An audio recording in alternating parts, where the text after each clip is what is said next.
താലി. രചനാവതരണം നന്ദുവച്ചു കൃഷ്ണ.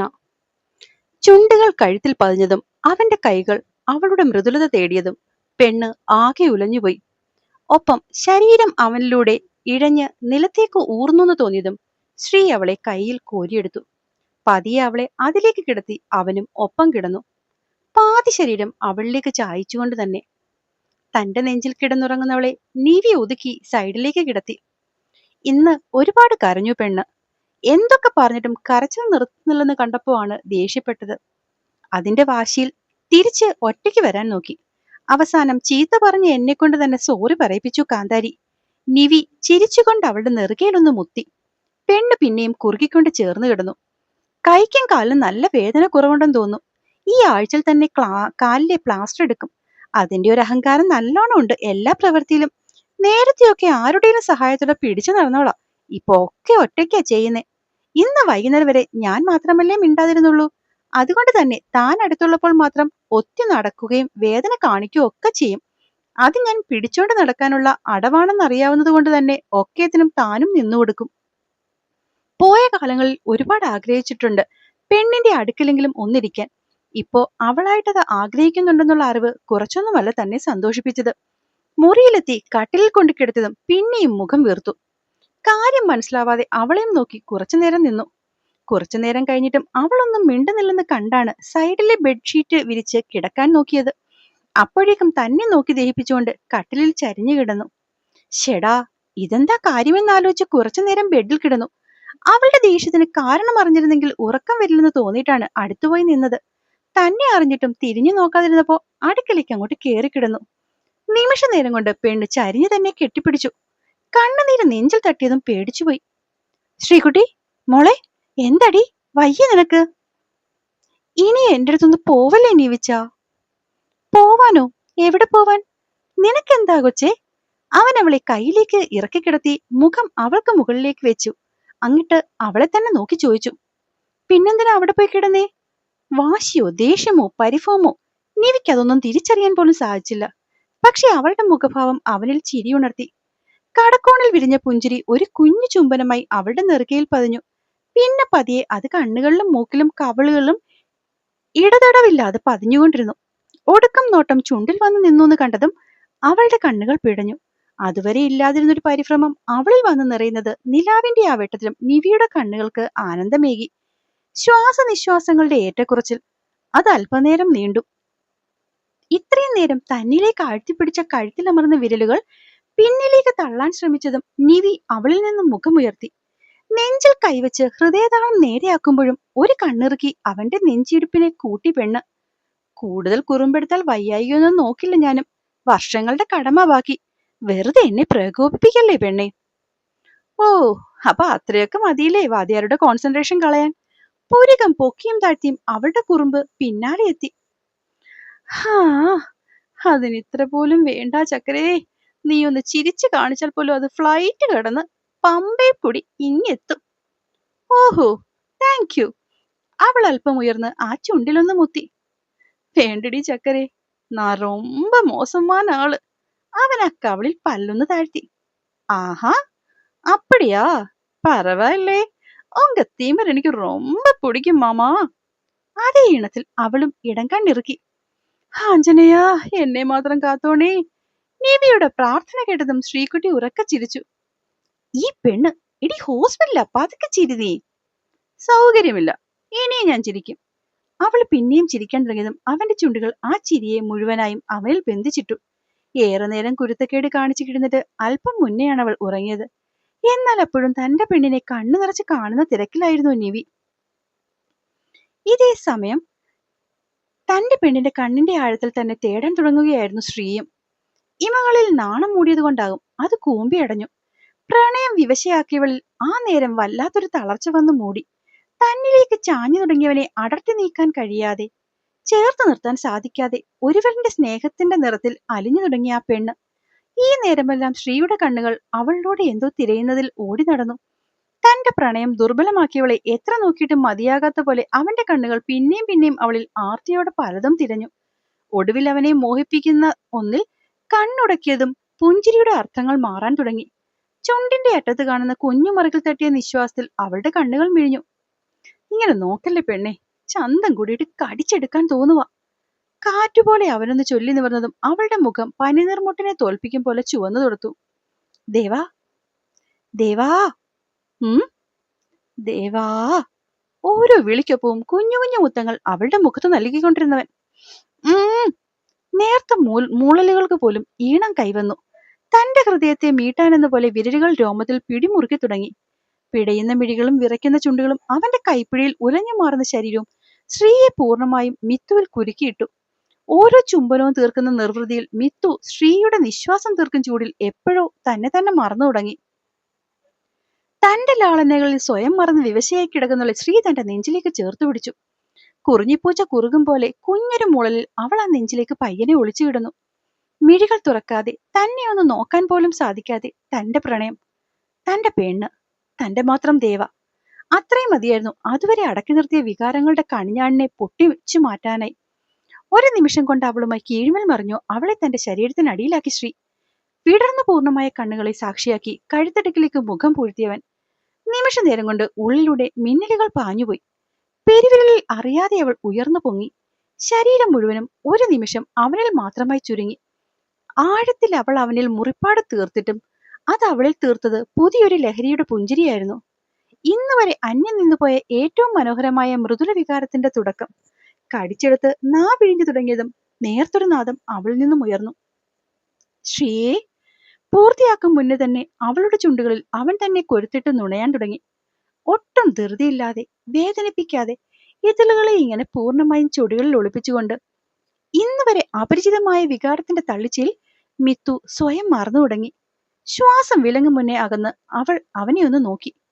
മിഴികൾ കൂമ്പിയടഞ്ഞു കിടക്കുന്ന ചുവന്നൊരു താമരപ്പൂ. വികാരവും വിവേകവും ഒക്കെ പ്രണയത്തിൽ അടിയറവ് പറഞ്ഞ നിമിഷം ശ്രീ മിത്തുവിനെ കോരിയെടുത്ത് മടിയിലേക്കിരുത്തി. കണ്ണുകൾ തുറക്കാതെ തന്നെ ചെറിയൊരു പുഞ്ചിരി അവളിലെ പെണ്ണിന്റെ മാറ്റുകൂട്ടി. ദേവാ, ദേവൂട്ടാ, എനിക്കറിയാം നീ എന്നെ കേൾക്കുകയാണെന്ന്. ഈ നിമിഷം എനിക്ക് തോന്നുന്ന വികാരങ്ങളൊക്കെയും നിന്നെ വേദനിപ്പിക്കുന്നതാകും. പക്ഷെ എനിക്ക് നിന്നെ അങ്ങനെ അങ്ങ് വേദനിപ്പിക്കാൻ തോന്നുവാ ദേവാ. എത്ര വേണ്ടെന്ന് വെച്ചിട്ടും മനസ്സ് കേൾക്കുന്നില്ല മോളെ. മനസ്സിനുമപ്പുറം ശരീരം എന്തിനൊക്കെയോ ആഗ്രഹിച്ചു തുടങ്ങി ദേവാ. നിന്നിലെ ഭാവങ്ങളൊക്കെയും എന്നിൽ തീർക്കുന്നത് ഇഷ്ടത്തിനുമപ്പുറം മറ്റെന്തൊക്കെയോ ആണ്.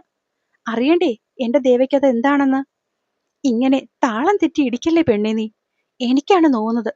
പറയുന്നതിനൊപ്പം കുനിഞ്ഞവളുടെ പല്ലുകളും ആഴ്ന്നു. സുഖമുള്ളൊരു വേദന അവളെ മൂടി. ശ്രീയേട്ടാ, പനിനീർ മുത്തുപോലെ കാതിൽ കേട്ടു. പിന്നെയും കുഞ്ഞൊരു വേദനയിൽ അവളുടെ വിരലുകൾ രോമത്തിൽ പിടിമുറുക്കി. നോവുന്നു ശ്രീയേട്ടാ. നോവിക്കാൻ തോന്നുന്നു ദേവാ. കാറ്റുപോലെ എന്തോ ഒന്ന് പിന്നെയും മുത്തങ്ങൾ വാരി അവളിൽ വിതറി. ശ്രീ അവളെ മടിയിലേക്ക് ഇരുത്തിക്കൊണ്ട് തന്നെ കൈയെത്തിച്ച് ലൈറ്റ് ഓഫ് ചെയ്തു. സീലിംഗിൽ വരച്ചു വെച്ചിരിക്കുന്ന സൂര്യനും ചന്ദ്രനും താരകങ്ങളും അവരുടെ സംഗമത്തിനെന്ന പോലെ അവിടമാകെ നിലാവ് പടർത്തി. നക്ഷത്രങ്ങൾ പൂക്കും രാത്രിയായി അവിടം. അവളെ അല്പം ഒന്നുയർത്തി പിന്നെയും ചുണ്ടിലെ തേൻ നുകരും കരിവണ്ടായവൻ. മൂക്കം കൊണ്ട് തൊണ്ടക്കുഴിയിൽ നിന്നും അവൻ വർണ്ണങ്ങളേറും അവന്റെ പ്രണയത്തിൽ ചിത്രം നെയ്തു തുടങ്ങി. മൂളലുകൾ പതിയെ അവളിൽ നിന്നും രാഗം പോലെ ഉയർന്നു തുടങ്ങി. ശരീരം പൂർണ്ണമായും അവനിൽ അടിമപ്പെട്ടു കഴിഞ്ഞു. അതുകൊണ്ടാവും ശില്പിയുടെ വിരലുകൾ നെയ്യും കുപ്പായമണിയാൻ അവൻ അവളിൽ നിന്നും ദളങ്ങൾ ഓരോന്നും അടർത്തി മാറ്റി തുടങ്ങിയത്. പിന്നിലെ സിബ് താഴേക്ക് പോകുന്നത് മാത്രം അറിഞ്ഞപ്പോൾ വെറുതെ ഒരു പാഴ്ശ്രമം പോലെ ആ കൈകളിൽ പിടുത്തമിട്ടു പെണ്ണ്. പക്ഷെ നെയ്ത്തുകാരൻ അപ്പോഴേക്കും അവളിൽ ചിത്രപ്പണികൾ തുടങ്ങിയിരുന്നു. അകന്നു മാറിയ വസ്ത്രങ്ങളുടെ മറവില്ലാതെ തന്നിലോട്ടൊട്ടിക്കിടക്കുന്ന കണ്ണുകളെ അവൾ ഇരു കൈയും ഉപയോഗിച്ച് പൊത്തിപ്പിടിച്ചു. നാണം പൂക്കാൻ തുടങ്ങിയിരുന്നു. എനിക്ക് നിന്നെ കാണണം ദേവാ. ആർദ്രമായ ശബ്ദം അവളിലെ പിടച്ചിലിന്റെ ആക്കം കൂട്ടി.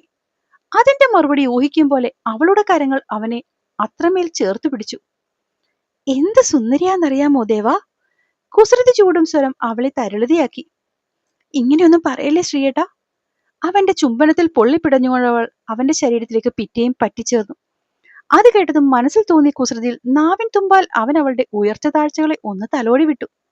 പിടയുന്ന ശരീരത്തിലൂടെയാകെ മേഘങ്ങൾ ഉരസി മാറി. ചുണ്ടുകൾ അവിടെ മുത്തം കൊണ്ട് മാല തീർത്തു. ദിശ തെറ്റി പായുന്ന അശ്വത്തെ പോലെ അവന്റെ ചേതനകളൊക്കെയും കടിഞ്ഞാൻ വിട്ടു പാഞ്ഞു തുടങ്ങി. വിരലുകൾ അവളുടെ അഴകളവുകൾ പല നേരം കുറച്ചിട്ടു. ആവേശത്തോടെ പിന്നെയും പിന്നെയും കുസൃതി കാട്ടി. കുഞ്ഞു പൊയ്കയിൽ നാവിൻ തുമ്പാൽ ആഴം തിരിഞ്ഞതും മിത്തു അവനെ തന്നിലേക്ക് അമർത്തി പിടിച്ചു. കവിളുകൾ അണിവയറിൽ എത്ര തവണ തൊട്ടിയുരുമിപ്പോയി എന്നറിയില്ല. കെട്ടഴിച്ച പട്ടം പോലെ 1000 വികാരങ്ങൾ അവരെ മൂടി. ശബ്ദങ്ങൾ സംഗീതം തീർത്തു, സീൽക്കാരങ്ങൾ കാവ്യങ്ങളായി. അണിവയറിനെ മുത്തിച്ചൂപ്പിച്ച ചുണ്ടുകളപ്പോഴേക്കും കേട്ടറിഞ്ഞു മാത്രം സ്വപ്നത്തിൽ കണ്ടൊരു കാണാക്കയങ്ങൾ തേടിപ്പോകാൻ ധൃതി കാട്ടി തുടങ്ങിയിരുന്നു. തടഞ്ഞില്ല, അതിന് കഴിയുമായിരുന്നില്ല. ആ നേരം അവനോളം തന്നെ അവളും അത് ആഗ്രഹിച്ചിരുന്നു. വികാരങ്ങൾ ഇറുക്കെ പുണർന്നു. ശ്രീ ഉയർന്ന് മിത്തുവിനെ നോക്കി. വികാരത്തള്ളിച്ചയിൽ ശ്രീ അവന്റെ ഉള്ളിലെ എല്ലാം അവളിലേക്ക് തിരുമാല പോലെ ആഞ്ഞടിപ്പിച്ചു. അതുവരെ അവളിൽ നിന്നും ഉയർന്ന സീൽക്കാരങ്ങളിലേക്ക് പെട്ടെന്ന് വേദനയുടെ മേമ്പൊടി വീണു. ആ കണ്ണുകൾ നിറഞ്ഞൊഴുകി. അത് കണ്ടതും ശ്രീ കുനിഞ്ഞ കഴുത്തിടുക്കിൽ മുഖം ചേർത്തു. വേദനിക്കുന്നു ശ്രീയേട്ടാ. കണ്ണുനീർ ഇരുവശത്തൂടെയും ഒഴുകിയിറങ്ങി. ആഗ്രഹിച്ചിട്ടും പിന്നിലേക്ക് പോകാൻ മനസ്സിലെ തൃഷ്ണ അനുവദിച്ചില്ല. പ്ലീസ്, ഒന്നൂട്ടി നോക്കിക്കോട്ടെ. വല്ലാണ്ട് വേദനിക്കുകയാണെങ്കിൽ നിർത്താം. അത്രയും പറ്റാത്തോണ്ടാണ്. ശബ്ദം വല്ലാതെ നേർത്തുപോയി. കേട്ട മൂളലിൽ അവൻ അവളിൽ കുഞ്ഞോളങ്ങളായി തുടങ്ങി. പോകെ പോകെ പ്രണയം മാറി അവിടെ പ്രണയത്തിന്റെ ഉച്ചകോടി എത്തി. ഓളങ്ങൾ തിരമാലകൾ തീർത്തു. ആഞ്ഞടിച്ചും പതിഞ്ഞും മാറിയും അവളിലെ ആഴിയിൽ അവൻ തന്റെ പ്രണയം ഒഴുക്കിവിട്ടു. ആർത്തനാദം ചുവരുകളിൽ തട്ടിത്തെറിച്ചു. ശ്രീ അവളുടെ വയറിലേക്ക് മുഖം പൂഴ്ത്തി ശ്വാസം ആയത്തിലെടുത്തു. അല്പനേരം പിന്നെയും അതുപോലെ തന്നെ കിടന്നു. ഹൃദയതാളം നേരെയായതും അവനത് ഉയർന്നു പൊങ്ങി അവൾ തടുക്കായി കയ്യിലെ തല താങ്ങി സൈഡ് ചരിഞ്ഞു കിടന്നു. ഇപ്പോഴും മിഴികൾ അടഞ്ഞു തന്നെയാണ്. അവൻ അല്പം നീങ്ങി അവൾക്കരികിലേക്ക് കിടന്നു. ഇപ്പോഴും അങ്ങനെ തന്നെ. ഉള്ളിലുയർന്ന പ്രണയം അടക്കാൻ കഴിയുന്നില്ല. ഇറുക്കെ വരിഞ്ഞു മുറുക്കി 1000 ചുംബനങ്ങളിൽ അവളിൽ പിന്നെയും പിന്നെയും തന്റെ പ്രണയം നിറച്ചു. നെഞ്ചിലേക്ക് ഏറ്റിക്കിടത്തി അവളുടെ മുതുകിൽ ചെറുതായി തട്ടിക്കൊടുത്തു. ദേവുട്ടാ, ദേവാ, ഫ്രഷ് ആവണ്ടേ? കാതിൽ പയ്യെ ചോദിച്ചു. മറുപടി ഒന്നും വന്നില്ല. പക്ഷെ പതിയെ ആൾ എഴുന്നേൽക്കാൻ നോക്കുന്നുണ്ട്. കയ്യിൽ കിട്ടിയത് ചുരിദാറിന്റെ ഷോൾ ആണെന്ന് തോന്നുന്നു. തന്നിൽ നിന്നും മറയ്ക്കാനുള്ള വെപ്രാളത്തിൽ എന്തൊക്കെയോ വലിച്ചെടുക്കാൻ ശ്രമിച്ചതും ആ കയ്യിലേക്ക് പിടുത്തമിട്ടു. ദേവാ, ദേവ, എന്നെ ഒന്ന് നോക്കടാ. നോക്ക് ദേവൂട്ടാ. അല്പം ബലം പ്രയോഗിച്ച് പിടിച്ചുയർത്തി. വേദനിപ്പിച്ചത് കൊണ്ടാണോ ഈ പിണക്കം? പ്രതീക്ഷിക്കാതെ എന്തോ കേട്ട പോലെ കണ്ണുകൾ അവനിൽ തറച്ചു. ചുണ്ടുകൾ കൂർത്തു. കണ്ണുകൾ പരിഭവത്തിൽ ചുരുങ്ങി. കവിളുകൾ ദേഷ്യം പിടിച്ച് വീർത്തു. ഇങ്ങനെയൊന്നും നോക്കല്ലേ പെണ്ണേ. രുചിച്ചറിഞ്ഞ മാമ്പഴമാണ് മുന്നിൽ. ഊറി കുടിച്ചു പോകും ഞാൻ. അല്പം ശബ്ദത്തോടെ ചിരിച്ചുകൊണ്ട് അവൻ ആ കവിളിൽ പിടിച്ചൊന്ന് വലിച്ചു വിട്ടു. വേദന ഇല്ലാഞ്ഞിട്ടും തോള് വെട്ടിച്ച് അവനെ ഒന്ന് നോക്കി കട്ടിൽ നിന്നും താഴേക്കിറങ്ങാൻ പോയി പെണ്ണ്. ചുറ്റിപ്പിടിച്ചു വെച്ചിരുന്ന ഷോളിൻ തുമ്പിൽ അവൻ പിടുത്തമിട്ടു. ചുണ്ടൊന്ന് കൊട്ടി താഴെ ഇറങ്ങി ആദ്യ ചൂട് വെച്ചതും അവൾ പിന്നിലേക്ക് വേച്ചു. അസഹ്യമായ വേദന. കണ്ണുകൾ നിറഞ്ഞു. ശ്രീയേട്ടാ. നേർത്ത ശബ്ദം അവനിൽ പ്രകമ്പനമാണ് തീർത്തത്. കുറച്ചു മുന്നേ അറിഞ്ഞ സന്തോഷം പൊടുന്നനെ നഷ്ടമായി. ദേവാ, കൈയിലേക്ക് താങ്ങിയെടുത്തവളെ. നിറഞ്ഞ കണ്ണുകൾ. ഒന്നിൽ വേദനയും ഒന്നിൽ അവന്റെ മിഴികളിൽ പൊടിഞ്ഞ നീർത്തുള്ളികൾ. അല്പം മുന്നേ സന്തോഷം കൊണ്ട് വിടർന്ന മുഖം കാർമേഘം മൂടിയിരിക്കുന്നു. അവളുടെ നെഞ്ചു വിങ്ങി. ആ മുഖം കൈക്കുമ്പിൾ ഒതുക്കി ചുംബനം ഈ തവണ അവനിൽ പെയ്തു. സോറി, ഞാൻ പൂർത്തിയാക്കും മുന്നേ അവളുടെ ചുണ്ടുകൾ അവനിലെ വാക്കുകളെ വിഴുങ്ങി. പതിയെ പതിയെ അവനത് ഏറ്റെടുത്തു. ആലസ്യം ഇരുവരെയും മൂടി. നെഞ്ചിലേക്ക് തളർന്നു വീഴും മുന്നേ തന്നെ കൈകൾ അവളെ കോരിയെടുത്തിരുന്നു അവൻ. ഫ്രഷായി പുറത്തേക്കിറങ്ങിയിട്ടും കാലുകൾ അകത്തി നടക്കുന്നവൾ അവനിൽ നൊമ്പരം തീർത്തു. മിഴികൾ താഴ്ന്നു. അത് കണ്ടതും മിത്തു തല ഇരുവശത്തേക്ക് മാറ്റി നെറുകയിൽ കൈ തട്ടി നിന്നു. ശ്രീയേട്ടാ. എടുക്കാനായി തനിക്ക് മുന്നിൽ നിൽക്കുന്നവളെ നെഞ്ചിലേക്ക് ഒതുക്കി അവൻ കിടത്തി. അരികിൽ കിടക്കുന്നവല്ലേ കുസൃതിയും കുറുമ്പും ഒക്കെ നഷ്ടമായ കിടപ്പ് കണ്ടതും പെണ്ണിന് ദേഷ്യം വരാൻ തുടങ്ങി. ശ്രീയുടെ എന്താ ഇങ്ങനെ? സോറിടാ, വേദന ഉണ്ടാവുമെന്ന് അറിയാമായിരുന്നെങ്കിലും ഇങ്ങനെ. സോറി. കഴുത്തടുക്കിലേക്ക് അപ്പോഴേക്കും മുഖം പൂഴ്ത്തിയിരുന്നു അവൻ. എന്താ ശ്രീയേട്ടാ, ഇത് 2 ദിവസം കഴിയുമ്പോൾ മാറിക്കോളും. ആദ്യം ആയോണ്ടല്ലേ ഇങ്ങനൊക്കെ. കഷ്ടുണ്ട് കേട്ടോ. സോറിഡി, അത്രയ്ക്കും അടക്കാൻ പറ്റിയില്ല, അതുകൊണ്ടാണ്. പിന്നെയും അവളുടെ നെഞ്ചിൽ കിടന്നവൻ എന്തൊക്കെയോ പുലമ്പി. അയ്യേ, നാണക്കേടാണ് കേട്ടോ. ശേ, മോശം മോശം. ഞാനിങ്ങനെയൊന്നും അല്ലട്ടോ കരുതിയേ. ഇതിപ്പോ ശേ. അവനെ വെറുതെ വാശി കയറ്റും പോലെ അവളങ്ങോട്ട് കളിയാക്കാൻ തുടങ്ങി. ആദ്യമൊക്കെ കേട്ടില്ലെന്ന് അടിച്ചെങ്കിലും ചെക്കന് പയ്യെ പയ്യെ ദേഷ്യം വരാൻ തുടങ്ങി.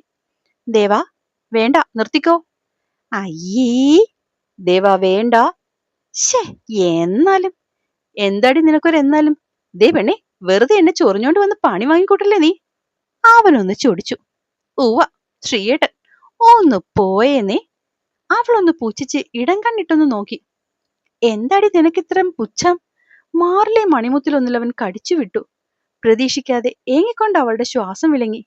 എന്തേ, ഏട്ടന്റെ പൊന്നുമോൾക്ക് ഇനിയൊന്നും പറയാൻ തോന്നില്ലേ? പറയടി എന്റെ ചക്കര, ഇങ്ങനെ എന്തേലുമൊക്കെ ഒന്ന് പറ. അവന്റെ കണ്ണുകളിൽ പിന്നെയും കുസൃതിയിൽ മൂടി. വാക്കുകൾക്ക് ഈണം മുഴങ്ങി. പിന്നെയും ആ മുഖം താന്നു. അല്പം കഴിഞ്ഞത് നാഭിച്ചുഴിയിൽ കുഞ്ഞൊരു വട്ടം വീണു. ഇനിയൊന്നും പറയുന്നില്ലേ ദേവാ? നേർത്ത ശബ്ദം വയറും താണ്ടി പോകുന്നുവെന്ന് തോന്നിയതും അവൾ അവനിലേക്ക് താഴ്ന്ന് ഇറുക്കെ കെട്ടിപ്പിടിച്ചു. ശ്രീയേട്ടാ! ചിണങ്ങിക്കൊണ്ടുള്ള കൊഞ്ചൽ അവനിലെ കുറുമ്പുകളൊക്കെയും തിരിച്ചു കൊണ്ടുവന്നു. ദേവാ, ഒരു സത്യം പറയട്ടെ, ഈ കണ്ണും തുറക്കുമോ? പിടഞ്ഞു മാറുന്ന മിഴികോളങ്ങളിൽ പതിയെ ഒന്ന് ഊതിയവൻ. ദേവാ, കണ്ണു തുറക്കടാ. ശ്രീയേട്ടന്റെ മോളല്ലേ? കാതൻ തുമ്പിൽ പല്ലുകളാൽ നോവിച്ചു ചെക്കൻ. ഉഫ്! ശ്രീയേട്ടൻ നോവിക്കുക. ചുണ്ടു കൂർപ്പിച്ച് പരാതി പറയുമ്പോഴും പരൽമീനുകൾ പായും പോലെ അവളുടെ കണ്ണുകൾ അവനിൽ അങ്ങോട്ടും ഇങ്ങോട്ടും ഓടി നടന്നു. നോവിക്കട്ടെ ഞാൻ? ഒരു കണ്ണിറുക്കി മറുപടി ഉടനെ എത്തി. അവള് കണ്ണു മിഴിച്ചു. അവൻ കുനിഞ്ഞ ചുണ്ടിലൊന്ന് മുത്തി. അതെ, ഏട്ടൻ ദേവൂട്ടനോട് രഹസ്യം പറയട്ടെ. ചെവിക്കരികിൽ കേട്ട ആർദ്രമായ സ്വരത്തിൽ നിറഞ്ഞു നിന്നത് കുറുമ്പായിരുന്നു. അതുകൊണ്ട് തന്നെ അവൻ പറയാൻ പോകുന്ന എന്തായാലും തന്റെ ഹൃദയതാളം അത് തെറ്റിക്കുമെന്ന് അവൾക്ക് ഉറപ്പുണ്ടായിരുന്നു. അതെ, നിലാവെളിച്ചത്തിൽ നിന്നെ ഇങ്ങനെ കാണാൻ എന്ത് ചേലാന്നറിയോ പെണ്ണേ. നിന്നെ കാണക്കാണ് ഞാനങ്ങ് ഇല്ലാതാവോ അറിയോ നിനക്ക്? നിമിഷങ്ങൾ ഹൃദയമിടിക്കാൻ മറന്നുപോയി. വിരലുകൾ രോമങ്ങളിൽ അമർന്നു. പെണ്ണ് മൂവന്തി പോലെ ചുവന്നു കൊടുത്തു. എന്റെ ദേവാ നീ, എന്റെ മാത്രം. ചുണ്ടുകൾ പിന്നെയും പിന്നെയും അവളിൽ മുദ്രണം ചാർത്തുമ്പോഴും അവൾ അവന്റെ വാക്കുകളിൽ കുടുങ്ങി വ്രീളാവിവശയായി അവനിൽ തന്നെ ഒളിപ്പിക്കാൻ ശ്രമിക്കുകയായിരുന്നു പാവം പെണ്ണ്. അപ്പൊ അടുത്ത ഭാഗവുമായിട്ട് വേഗം കാണാവേ. ഇടയ്ക്ക് ചെയ്തുകൊണ്ടിരുന്നപ്പോഴത്തേക്കും വീണ്ടും പെയിൻ ആയിട്ടോ. അപ്പൊ വീണ്ടും ബെഡ് റെസ്റ്റിലേക്ക് പോണ്ടി വന്നു. അതാട്ടോ ഇടയ്ക്കൊരു ഗ്യാപ്പ് വന്നേ. ആർക്കും പിണക്കമൊന്നും ഉണ്ടാവല്ലേ. പറ്റും പോലെയൊക്കെ തരാൻ വേണ്ടി ഞാൻ ശ്രമിക്കുന്നുണ്ട്. ഹെൽത്ത് ഒട്ടും കേൾക്കാത്തതുകൊണ്ടാണ്. അത്യാവശ്യം നല്ല പെയിൻ ആട്ടോ. പറയും പോലൊന്നും അല്ല. റെസ്റ്റ് എടുക്കുമ്പോൾ കുറഞ്ഞോന്ന് തോന്നും. അതിലൊരു ഇച്ചിരി മാറ്റം വന്നാ ഉണ്ടല്ലോ, നമ്മളോട് എന്തോ പക വീട്ടും പോലെ ഈ എവിടേക്കോ ഒളിച്ചിരിക്കുന്ന വേദന തിരിച്ചു വരുന്നത്. അപ്പം എൻ്റെ കൂട്ടുകാരും പിണങ്ങില്ലെന്നുള്ള വിശ്വാസത്തോടെ അടുത്ത ഭാഗവുമായിട്ട് നമുക്ക് വേഗം കാണാം. പിന്നെ വായിക്കുന്ന കൂട്ടുകാരും കേൾക്കുന്ന കൂട്ടുകാരും ഒക്കെ ഒന്ന് സബ്സ്ക്രൈബ് ചെയ്തും കൂടി പോവോ. നിങ്ങൾ സബ്സ്ക്രൈബ് ചെയ്താലല്ലേ എനിക്കിത് ചെയ്യാനുള്ള ഇൻട്രസ്റ്റ് കൂടുള്ളൂ. അപ്പം എല്ലാവരോടും ഒരിക്കൽ കൂടി നന്ദി.